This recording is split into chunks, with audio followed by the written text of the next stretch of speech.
Welcome back inside Oceanside Ice Arena, Cavan Malayter. I'm here with Sam Murphy. Sam not playing tonight, but you've had an interesting experience today. You're watching upstairs here in the booth.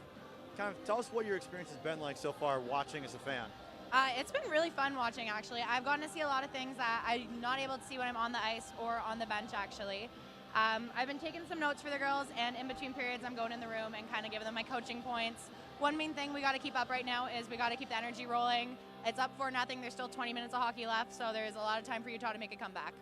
And so what's the key to being a supportive teammate? I'm sure you're disappointed you're not playing in these playoffs right now. So how do you get motivated yourself, and how do you keep your teammates motivated? At the start of the game, I go in the dressing room and I do the starting lineup for the girls.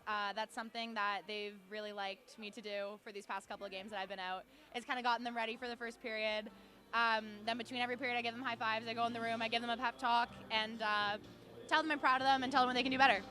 All right, Sam, thank you so much for your time. We'll step aside for a moment. We'll come back with the third period. ASU up 4-0 on Utah. We'll be right back.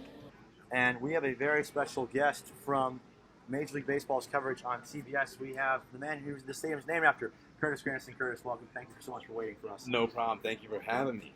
So I got to ask you, every time you come back to this stadium, how does that feel? What is that like, knowing that your name's in the front of this building? It's so unique, the fact that the name is on there. I can't even call it that. I always call it CG Stadium.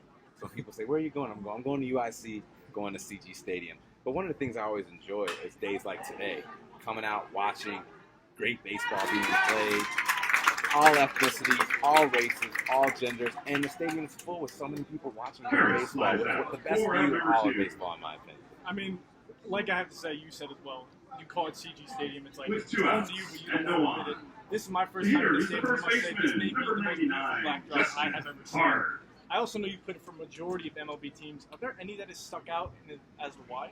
You know what? So the first three in my career were probably the biggest and most impactful. Detroit was the team that drafted me, and I got a chance to play for 4 years there. Made my first World Series, my first All-Star.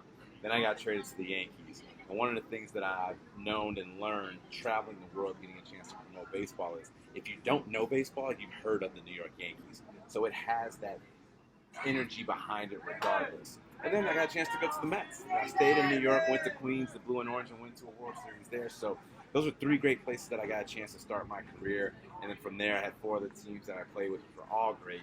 Being in the playoffs very frequently, which made it a lot of fun, and just got a chance to enjoy it. You just touched upon, all these different players coming from all ethnicities and races and promoting the game of baseball. How do you think programs like RBI really help grow the game? It's really cool, especially when you see a tournament like this, when you get to see when a lot of these kids have started in the program in the base.